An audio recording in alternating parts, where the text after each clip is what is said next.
Goodness gracious. But besides that, how are things in Greece? I'm really looking forward to coming. It's actually it's 20 years since our first ever show in Greece. Yeah, since the first time I saw it, yeah. Yeah, that was it the end of August '92 or something like that, early September, something like that. For the Shades of God album, for the promotion of Shades of God. Yeah, no, I remember. I got up in the morning. I've still got the ticket. I got up in the morning of the show, and because I studied ancient Greek at school, and I was a bit obsessed. And I got up in the morning. The hotel we were in was just down from the Acropolis. So I got up in the morning, marched up there. I had 20, I think it was 20 drachmas to get in, or something like that, to get in to see it. And I went up on my own first thing in the morning. I was so excited. It was brilliant. I mean, there was a lot of scaffolding on it, but still, it was pretty amazing to actually just be there, you know. So I've got like a lot of good memories. And the first time I'd ever heard an audience sing a guitar solo was in Athens in '92. So, and then they've done it ever since, which is amazing, you know. Yeah, especially back then in the '90s, we were so thirsty to watch live shows because we didn't have that many live shows in Greece. So the audience was even singing the drum beat. I mean, it was pretty crazy back then. Yeah. Well, do you know what? They still are. I still think it's one of my favourite places in the world to play is in Greece. It's a show. The shows I always look forward to, always. Whether it's the festival or the club shows, it doesn't matter to me. I mean, usually I prefer club shows wherever I go. But in Greece, it doesn't matter. It's the same energy, you know. So that's why I love it. They almost put. I mean, I like it when people want to enjoy the show as much as I do, and that's Greece has always been very good for that. Because I always say, if the audience enjoys the show half as much as I do, then they've had a good night.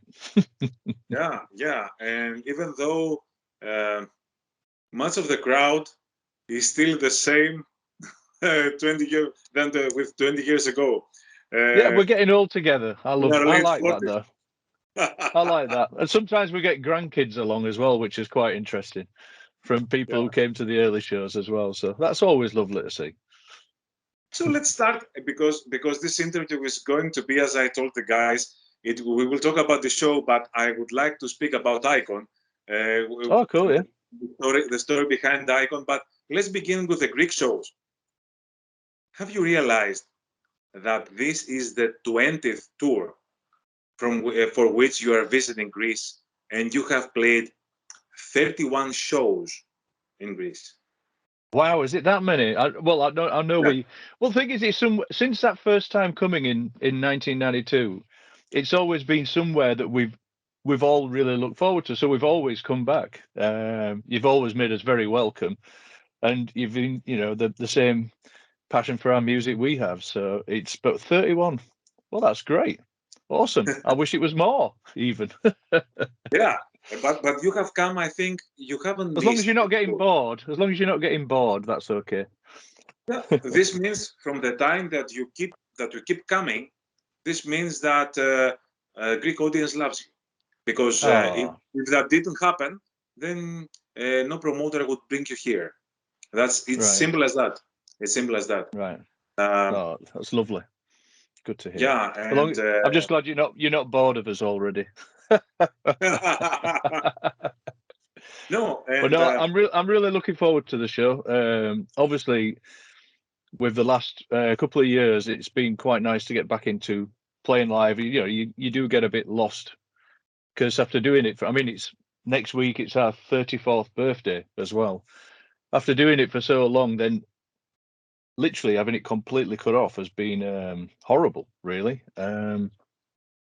But yeah, coming back into it, we had a UK tour. We were all a bit anxious about that because still, you know, we were touring in a bit of a bubble as well, so we couldn't see a lot of people after the shows and things like that. But the shows were great. People turned up, and they were really good, and it got us excited for these next shows coming up, especially Athens, of course. Yeah, and how was it? I watched the streaming show, which turned out to become the live CD. How was it playing a live streaming show without an audience? How did it feel like when you were playing? There's two different things I thought about that day. I think after those 6 months where everybody was sort of just basically locked in their houses, it was amazing to see the rest of the band and the crew. I mean, it was a proper relief to see people. I mean, it was amazing, really. All, and on that level, it was incredible to do something that we thought we didn't know when we were going to be able to do again. But for me, it's like a rehearsal, basically. I mean, I get into a gig because the crowd are driving me on, and so it was almost just like playing with my mates. Yeah. But it was the one thing that we're all taking away from it at the time was other people are stuck at home and they need this as much as we need to do something. So we were really that was one of the main reasons we wanted to do it, because we knew people were stuck at home and they needed somewhere to go for like an hour and a half where they weren't thinking about all the problems of the world. And music has always been amazing for that. I mean, for me as well. And so we were very into the idea. Once we knew we weren't going to be doing a tour for a while, I mean, at that point, when we decided on this show, we just moved the tour for a year, and it was like, we've got to do something. And it's like, well, we know how much we want to see each other and play because we miss doing it. So it's like people have obviously missed coming to shows. So it was a mixture of the two. I enjoyed the fact that we were sharing the music with people worldwide at once. Actually, it's pretty incredible. I mean, that is amazing, and it was good to do to give ourselves and other people an escape for an hour and a half. But I did miss the crowd. But it just, the one thing you had to accept is we weren't going to have a crowd for a while. I mean, it was another 9 months, something like that, after that before we played a concert. So. It was good to share music. Yeah, but and now in some ways, one thing that actually there was a couple of comments that I noticed that really made me think differently about it, and it was from people in places where they said we can never get to a PL concert because we live too far away from the main cities, and it's like, for us, this is amazing. We're getting to see you live, or playing a concert together when we'd normally never get to see this, and so that made me think, well, actually, this is an amazing idea then. That was kind of like, that sort of nailed it as like a really good thing to do. But I did miss the energy of a crowd. I mean, I personally thrive on that. I love it. Playing live is my favorite thing. However, I go to watch your show late at night when I had plenty of time, and then I watched it again the next day. Just because I wanted to, because you have that possibility through the streaming show. But however, we had pandemic, but now we not only have pandemic, we have a war in Ukraine, we have a world crisis, financial crisis. I think that times for a tour could have been better. The situation. Yeah, exactly. Yeah, I mean, that's the other thing. It's like, after 2 years of actually increasingly everything in the world becoming a lot more expensive, and a lot of people losing work because of the pandemic, it's got to a point where it's, ourselves included, we're quite lucky that we have a history and we can sort of release like anniversary editions of things to sort of keep us ticking over really financially. But a lot of bands, and especially the worst one is crew. I mean, people who work in the industry, who work at venues, local crew. I know, because I've done local crew work as well. I'm not ashamed of that. I love it, but I've done local crew work. It's good fun lifting stuff. I love doing that. But I mean, even band crews that are normally out all the time, because I mean, band crews, they'll come off your tour and they'll go straight on another. It's not like for us, we get a bit of time at home. They're constantly working, and for them, I think a lot of people have found it quite hard, and a lot of them have got the job through word of mouth through the industry, so they don't even have normal qualifications for a job. They can't sort of like, all right, can I apply for a job? What qualifications you got? Well, I've been around the world for the last 10 years or something. Do you know what I mean? And it's like, I could repair guitars. I can drive a bit and do this. And it's like, what qualifications? And then they found it so hard to do. So I think, yeah, it's that juxtaposition in it of like people really need a release of going to a show, but I think everybody's going to be touring at the same time, and people have only got so much money, so I think they're going to have to be very selective. I mean, I was kind of predicting that maybe you'd have like 4 or 5 band bills touring, because there aren't enough venues for all the bands touring at the same time. Yeah, and plus everybody's it means touring because plus it means value for money for the lost time. Yeah, plus it value for money for things, but I don't know whether that'll happen because it's quite difficult to organise. But that would have been a good way to do it, and give value for money for the person buying the ticket, But yeah, it's promoters are hard. They haven't had any money for 2 years, so they've got to find money to pay for people, including flying, and things are going up in price for them as well. So it's a weird sort of time. I think it's going to be a year or two before hopefully things balance out a bit. But yeah, no, and the war of the Ukraine, I mean, oh good God. Yeah, where do you start? Yeah. Let's go many years ago to Icon. I have to tell you, 1993. Yeah, before we start talking about this, I had bought the double LP version when it was out. I was something like 19 years old. This LP version included a poster of yours. Right. When you were young and beautiful and had all hair. That's still the best picture ever of me. I still think that there's a lot. Mind you, I don't like photos of me. There's only 2 photos of me in the band or whatever that I've ever liked, and that's one of them. That's my favorite. That's the best one because we all look really good on that photo. So yeah, it's yeah. I don't know how it happened, but we all look decent on that. I have to tell you that I had this. I was responsible for the Headbangers Ball on MTV Greece during around 2007 and 2010, something like that, 2011. And I had the Icon because we liked the cover of the album. And I had left the vinyl over there, and I had realized, because there were only girls working there, that the poster was gone. Fortunately, not the record, but the poster was gone. So, do you miss these times when all the girls were?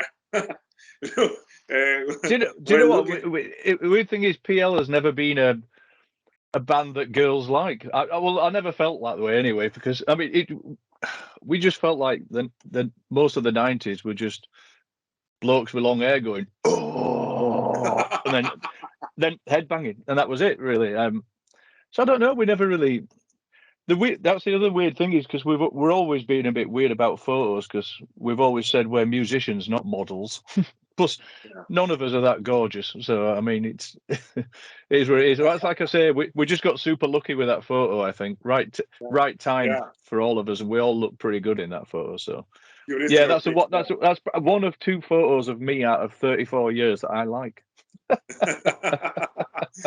So, Aaron, how different was being in Music for Nations instead of Peaceville? Oh, you went to Music for Nations for Shades of God. Yeah, it was a massive change. So many things changed at the same time. We got a management company who we're still with, Northern Music. We're still with them. And Andy from Northern Music, he got us the Music for Nations deal. Now, there was absolutely nothing wrong with Peaceville. I mean, to be honest, Hammy and Peaceville, they couldn't have been a better first label for us to be on. I mean, I know so many people in other bands on other labels around that same time, even UK labels, and they were getting ripped off, basically. Whereas Hammy was kind of a very right-on punk.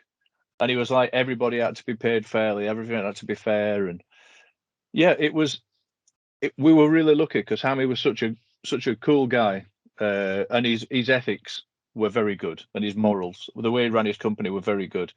But he was still like a small indie label run out of his flat in Dewsbury at the time, anyway. I mean, he got bigger after that because he signed like Opeth and he had MDB and stuff as well after that, and Anathema.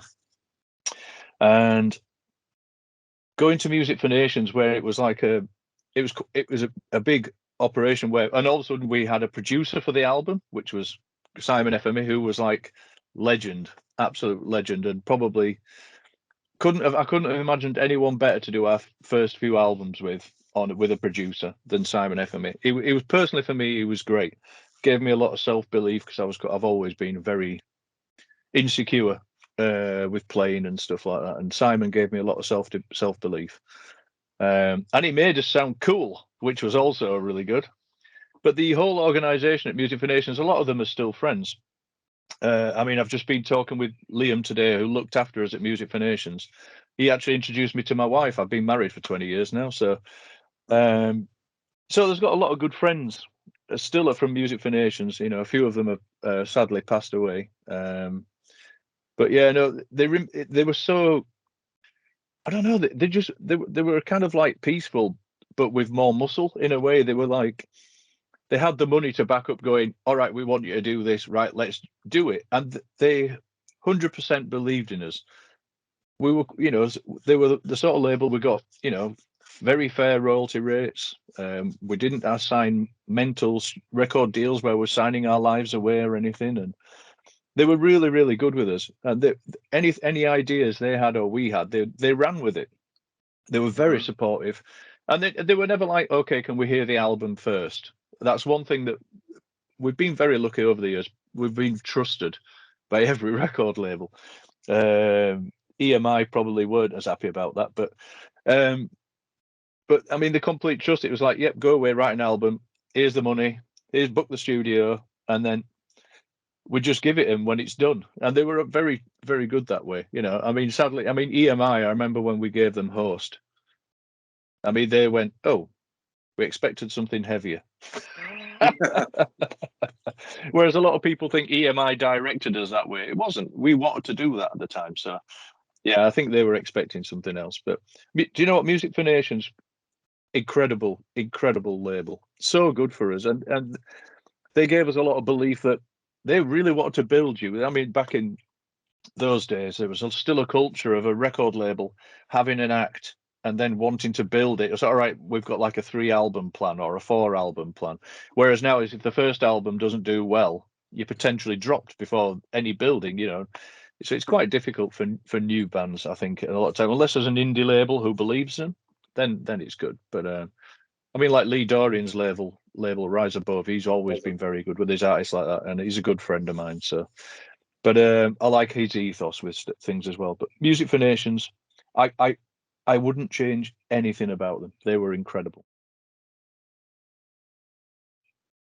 The strange thing with the song As I Die is I think that you build the whole album, the whole Icon album, based on As I Die philosophy, if I'm not wrong, as I can hear. Yeah, I however, think the approach to songwriting sort of changed with As I Die, which was one of the later ones we wrote for Shades of God. It was one of the last ones, if I remember rightly. But that was when sort of Greg got more into the idea of crafting song sort of structures a bit better, I think. And that carried forward. That's what I mean. Every album for us has been a learning process. We do an album, then we learn and develop from it, and we still do that. You know, we're still learning. We're still young, at heart. what was so different in Icon kind of building the songwriting process? I think confidence as much as anything from Nick and Greg. I think with Music for Nations behind you, believing in you, and knowing the other thing as well with Music for Nations, that's when we signed with Music for Nations. That's when we became full-time musicians. We could all leave our jobs, basically. So we got more, you know, I mean, we got more time to actually concentrate on the music and the band stuff, rather than it being what you did in the evening after you came home from work. If you know what I mean, it's a different mentality. And I think with Shades of God, we did that quite quickly after Gothic, really. I mean, we didn't do that much touring for Gothic, not because there just wasn't a lot to do. I think we did like 3 weeks in Europe and a few shows, and that was, you know, like at most, like within 6 months, we were halfway through writing Shades of God, you know, with Gothic coming out. So it happened quite quickly. Then once we signed with Music for Nations in sort of December '91, we were in the studio in March, I think it was, with Simon. And I think the other thing is, once we'd done an album with a producer, then you know how you have to be prepared for the next one. And actually, Simon was very good at advising with song structures as well. I mean, we changed the way that Ember's Fire played. It was completely different at the end, and he was like, "Oh no, you should do a double chorus here and do this." And that just with that one song, we were like, "Oh, that's a good idea." And then so it was, you know, he helped a lot in that regard. But once we went to Icon, we'd learned so many things while we were in the studio for the month doing Shades of God, that going forward it was, you know, because everyone's quite bright in the band, so it was like very quick learning curve. We were like, and plus we were young, so you're like a sponge. You just take in all the information as well. So, but yeah, no, I mean, working with a producer probably went like, it was like the learning curve from, you know, going into a studio with an engineer, and he's like, "What do you want?" And we're like, "We don't know." You know, I mean, it's quite different when somebody's there going, "All right, okay, let's get this out." No, that's not right. That's not right. Right. That. Okay, right. And all right, do the rhythm. Now do 4 of them. It's like, what? I've got to record each song 4 times. Yes, and accurately. Oh. But it was like, once we got Shades of God out of the way, we'd all taken a big step up. Plus, I mean, there's a lot of confidence because you're doing it full time, and you know, As I Die was very popular, and I think that sort of, you know, we enjoyed it, so we're still playing it live. Well, I think we've got to be honest. But you know, it's confidence and experience. We were learning a lot very quickly back then, really. Mentioning Simon Efemey, doing my research, because years have passed and I don't remember really well. I think his first actual big job was Shades of God with you. He's not a very experienced producer, even though he knew a lot of things, but he wasn't that experienced. And by that time, if I know well, he was really into heavy metal, anthemic heavy metal, and all that music. Did he actually got some experience from you as well? As he wasn't so... A little bit. The thing is, Simon was a live engineer. He'd done a lot of live engineering, and he'd done some... There was a pop band called The Wonder Stuff, like a pop indie band called The Wonder Stuff, and he'd sort of done some of their singles and B-sides. So he had done studio engineering. He knew what he was doing. But yeah, I mean, he was old school. I mean, he was like, he grew up listening to 70s Judas Priest and stuff like that. You know, he's old school metal guy. Yeah, and he helped me develop what he called the Rottweiler guitar. But I mean, Simon was great with getting guitar sounds, absolutely brilliant at that. So, I mean, for me, he was great. Like I say, for pulling me out of my shell a bit and giving me some confidence and working with me. He was really good, really good. Yeah. What do you remember about the recording of the album? If I know well, there had been a couple of accidents just before you entered the studio. One of them surely with Greg. Oh, this is for Icon. Yeah, Greg had hurt his hand, and Tuds, the drummer, Matt, he'd been hitting the ribs with a pool ball by his now ex-wife. They weren't married at the time, but it was his girlfriend at the time. They were drunk, and she sort of threw a pool ball at him from, you know, like playing pool, and it caught him in the ribs. So Matt was actually playing with a couple of cracked ribs, and he was strapped up. I don't know how he did it, to be honest, because he was in agony playing the drums for that album. But yeah, Greg hit a lamppost drunk as well. I can't remember why. But yeah, no, it's just one of those things. But I mean, he'd managed to recover a bit. Plus, the good thing with Greg, it was his if I remember right, there's this strumming hand, but on the albums he was just doing the lead, so he didn't need to work it out. Thank God it wasn't the lead hand. I'll just say that, the fretboard hand. I think it was the other hand, so he was fine doing that. But yeah, he was uncomfortable. Yeah, but Tuds, I think, found it worse because obviously when you're drumming, you're breathing, and I know because I damaged my ribs at Christmas just a few months ago. So I actually feel for him a little bit because even then I couldn't even lie down for the first week and a half. I was just falling asleep. I had to sleep, sat upright in the chair, just slipped on some mud. I wasn't drunk. I was driving at the time. So, but yeah, well, no, it was horrible. But yeah, so I could totally relate for poor Tuds. He must have been in agony. But yeah, he pulled off a cracker. And I mean, then when we did the MTV show for Headbangers Ball, which ended up on Harmony Breaks, the live show from the Stuttgart Longhorn. Yeah. We literally recorded that it was about a week and a half before Icon came out. It was about a week before or something like that. And we'd just come back from the American tour with Morbid Angel and Kreator, yeah. And we were all that were my next questions. Yeah. Oh, okay. But yeah, so how was it the tour? Excuse me. You toured with Morbid Angel. It's not that easy. It's Morbid Angel, right wing, and Kreator, left wing, and you were in the middle of all this.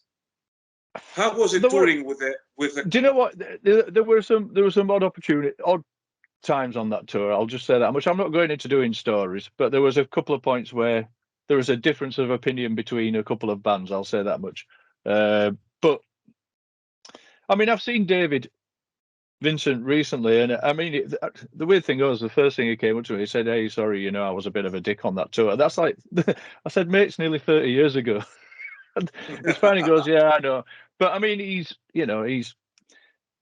I think his head was in a space that wasn't a great space at the time. So I mean, I had breakfast with him one morning on that US tour in '93, and he was a bright fella that was I don't know. He was kind of like still growing up. I'll say that much, and finding his own way. From being from the town he was from and stuff. So, but I mean, I've seen David a couple of times in recent years. He's been absolutely lovely. But that tour, it was a weird one for us. I mean, mainly I could speak for us. I mean, we shared a tour bus with Kreator and Morbid Angel, were on their own tour bus, so we only really saw them on show days. We didn't really see them all the time. But the Kreator guys were great. We're still good friends with the Kreator guys. Such a good bunch of lads. But for us, it was a weird one because supporting Morbid Angel and Kreator. I mean, some nights we were going on stage when the doors opened. Put it that way. I mean, so it wasn't the greatest tour. There were some really good shows. Don't get me wrong, but it was like 8.5 weeks, and it just felt a long time when we did it. Plus, none of us had a credit card. There were no mobile phones. There was no internet, and we had like $5 a day to eat with. So it was really hard work. And Nick and Greg and Steve both had like 3-year-old kids at home that were like didn't know where the parents were. So when they rang up, the kids were just screaming on the phone. It was just like, it was horrible for them, really. I mean, it's amazing to think what it was like before the internet, really. And none of us had a credit card, so we literally had $5 a day. Goodness gracious, I can't imagine it now, really. But that was for 8.5 weeks. But we had some really good shows. And some really good shows. Opening for a thrash metal band and a death metal band. Yeah, which means people were expecting speed. Well, I was just about to say that it was like, play faster is what we got all the time. Play faster, and it's just like Nick. So Nick would, because Nick's funny when he just goes, "Okay, here is our slowest song." That was quite funny. But I mean, I remember we played one night. I think it was in Houston, and people from Pantera came down, and they were really nice and stuff like that. And I just remember it was like, it was one of them was on the dance floor on his own with his mate for As I Die, and it's like nobody else was in front of the stage. So Phil Anselmo and his mate were going mental for As I Die on their own, which was really nice because nobody else was. But bless him, But yeah, it was. Do you know what though? It was a good learning experience for us as people. as human beings. It was a good learning experience. And we made long-lasting friendships on that tour, so all good, really. But yeah, we were a bit of an odd choice for the type of music we were playing compared to the other two, really. Like I say, all we heard was "Go faster, faster." That's all we heard every night. Except there would be the odd. They'd be like, or maybe in New York. We actually went down really well in New York, and a couple other places were pretty good. Like places at sort of the southwestern states. We went down pretty well as well. But yeah, it was an odd one. But there again, it was the first time we managed to do a US tour, so it was a hell of an experience, really. I mean, one thing I remember, I saw the original Batcave that the Adam West Batman drove out of. A photographer took us to have a picture next to it. It's amazing the silly things you remember. But it was the original cave that the old 50s Batmobile or 60s Batmobile used to drive out of. And he goes, "Hey, this was the Batcave." I went, "What?" Me and Steve were like, we're both comic book nerds. We were like, "What? That's amazing!" So we were freaking out. But yeah. And then you toured with Sepultura, which they had released the Chaos AD album, so they turned slower themselves. So you didn't have the audience shouting. That was such a good tour. Yeah, that was such a good tour. I mean, Sepultura. Icon was getting really good reviews. Chaos AD had mentally good reviews. I mean, Sepultura, I thought they were going to be like Metallica, the way they were going at that point. The shows were incredible. I mean, we both went down brilliant. So, the halls were full for both bands. It was really, really good. I really enjoyed that tour. I really, really enjoyed that tour. So good. So many memories, and still very good friends with the Sepultura guys. They're such good lads. Really nice guys.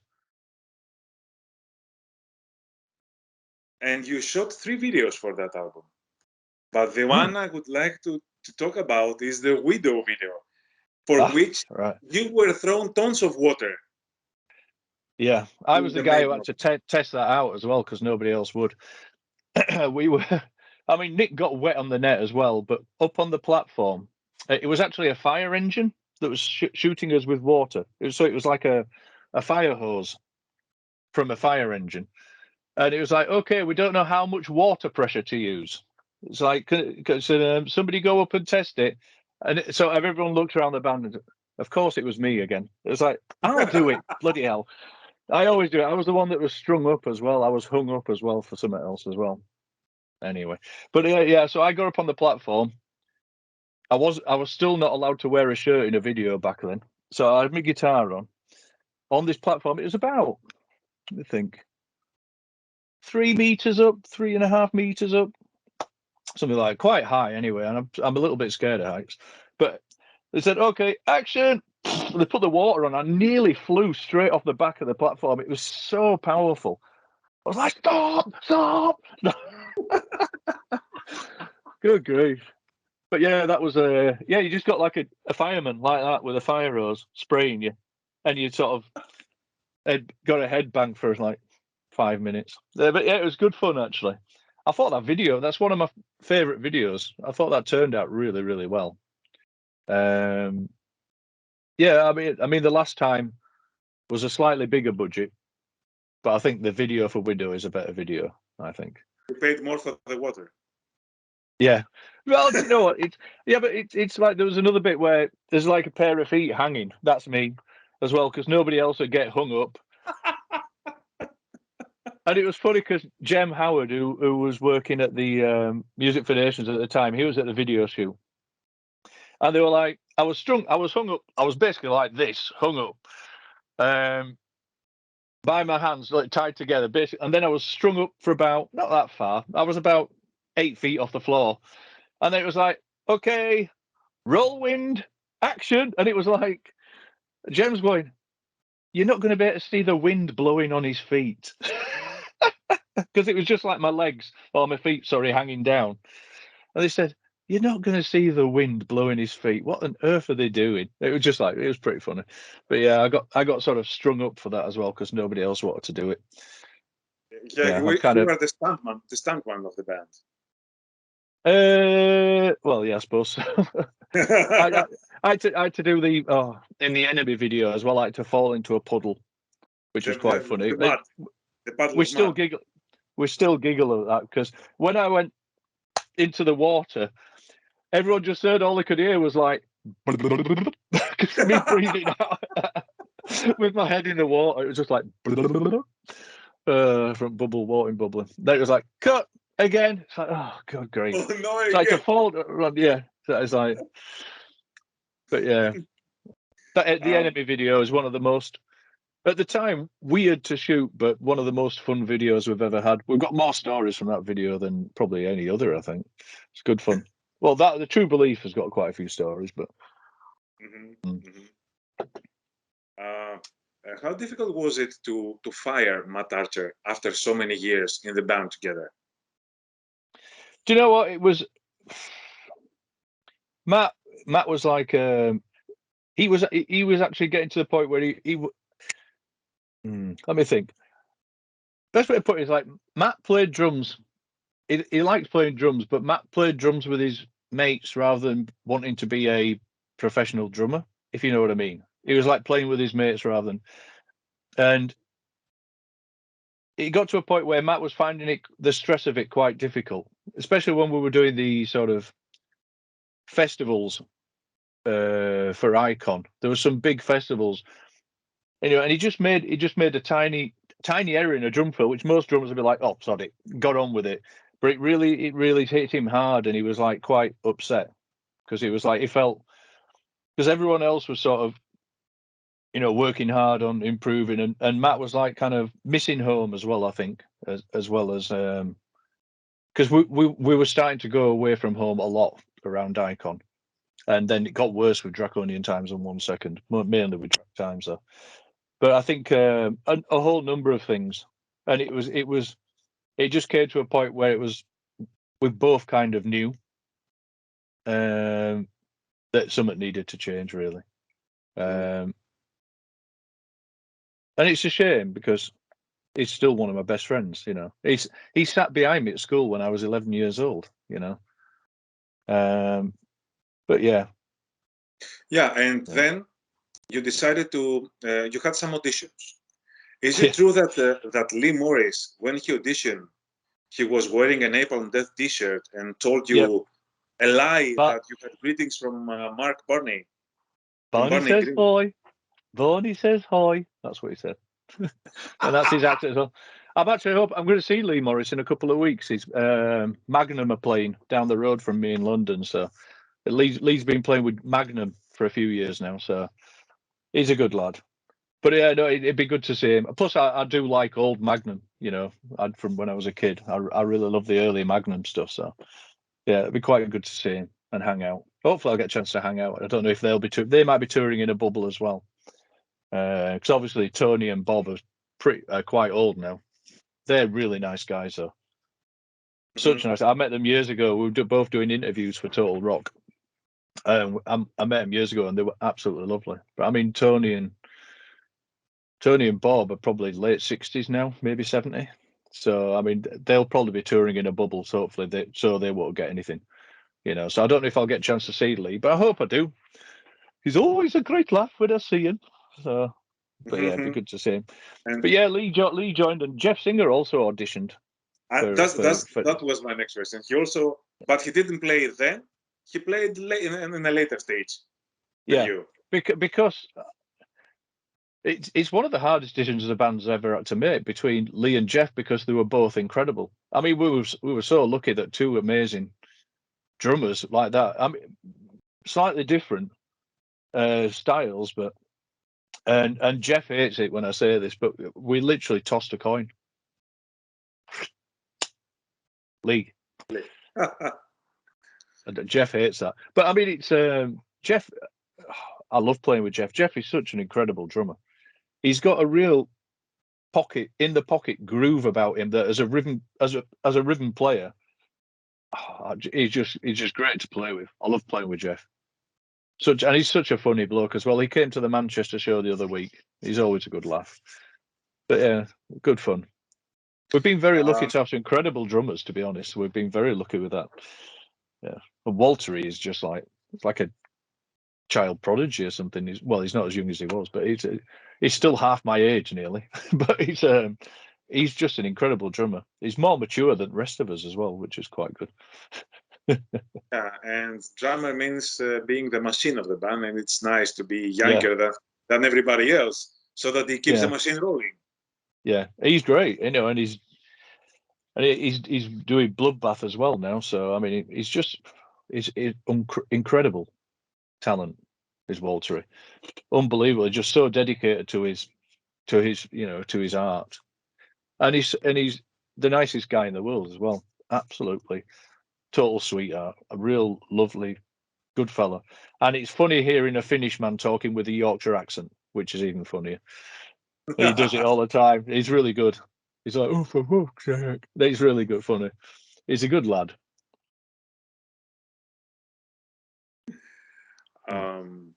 Which of the songs of the Icon album do you think is the most representative of the album?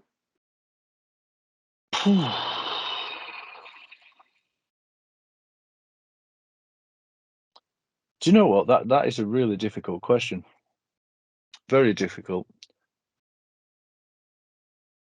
I'd almost be tempted to say Ember's Fire in a way. But True Believer as well. I mean, although we haven't been playing True Believer as much recently, I still love playing the song, but we just haven't. It's trying to fit all the songs into a set is just so hard. So we keep changing it around. But God, that is such a hard question. I couldn't really. The albums define themselves. We write albums to be like a complete thing. We find it. That's when whatever labels have asked us for a single, we've always been like, you pick, because we kind of write a whole.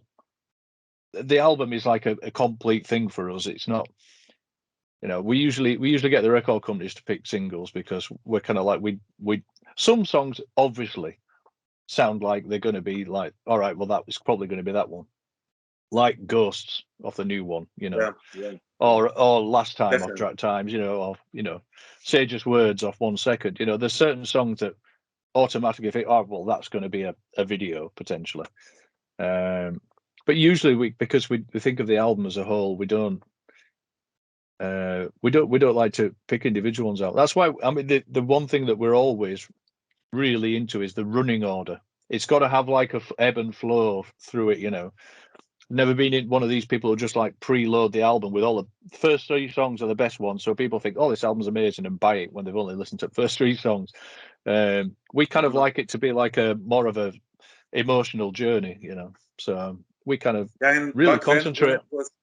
Back then, when it was vinyl most.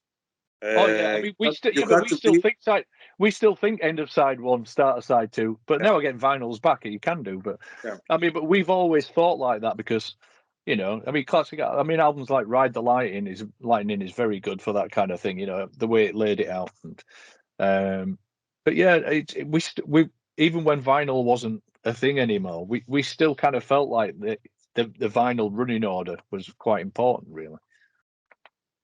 Mm-hmm. Before the end, may I ask you, with which band would you want to tour now? I mean, which band do you think would bring the best out of Paradise Lost every night through a friendly competition?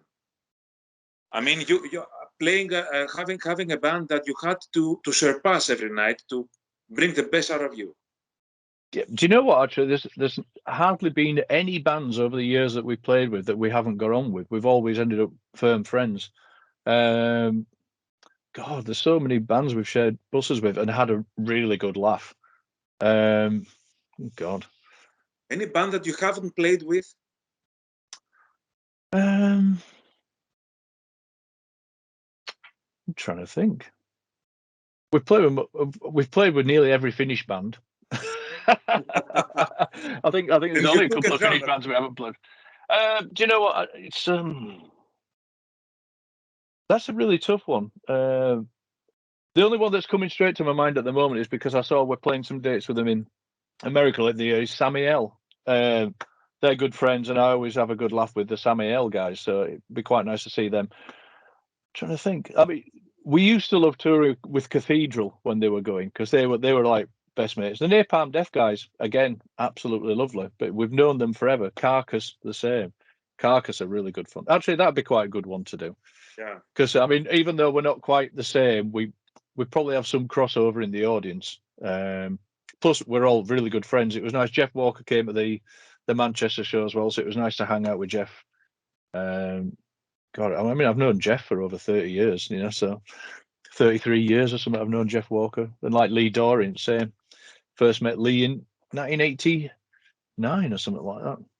But Lee Dorian actually doesn't live too far away from me. His record store is about 3 miles away, so about 4 kilometers away, something like that. Okay. But yeah, it's always quite nice when I bump into them.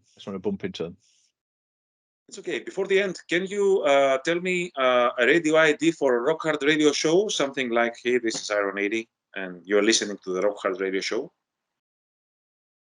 Hi, this is Aaron Aedy from Paradise Lost, and you're listening to the Rock Hard Radio show. Enjoy. So, thank you very much for My this conversation. It was really, really nice to have you here. And Thank you. Bear in mind that I live by the Acropolis. I live exactly opposite from the entrance of Acropolis. Right. So make sure with the guys that bring you, with Kostas and Spiros and all the guys that bring you to Greece, if you have spare time, I could. I mean, it's 17th of April, something like that. We could arrange and bring you over here to watch Acropolis once again after many years. They know me. I own Rock Hard in Greece.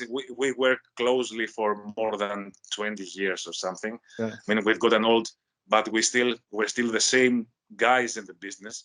Yeah, cool. Yeah, that's what I mean. There's so many people that I've known for years in Greece. It's incredible. So I mean, I don't know how much time we're gonna have, because we're playing in Bulgaria the day before, and then I'm flying to Israel the next day, I think. But if there's time, though, yeah, I'd love that. Yeah. It's okay. So is the venue nearby? Is it close to the venue? It's 15 minutes. That's not far. Yeah, that's not far. When the time comes, I'll speak with the guys and see if we can get to meet each other. So I have to leave. I get to get my son to his English lesson. Yeah, I'm supposed to have an interview at past, so I'm probably running late for that.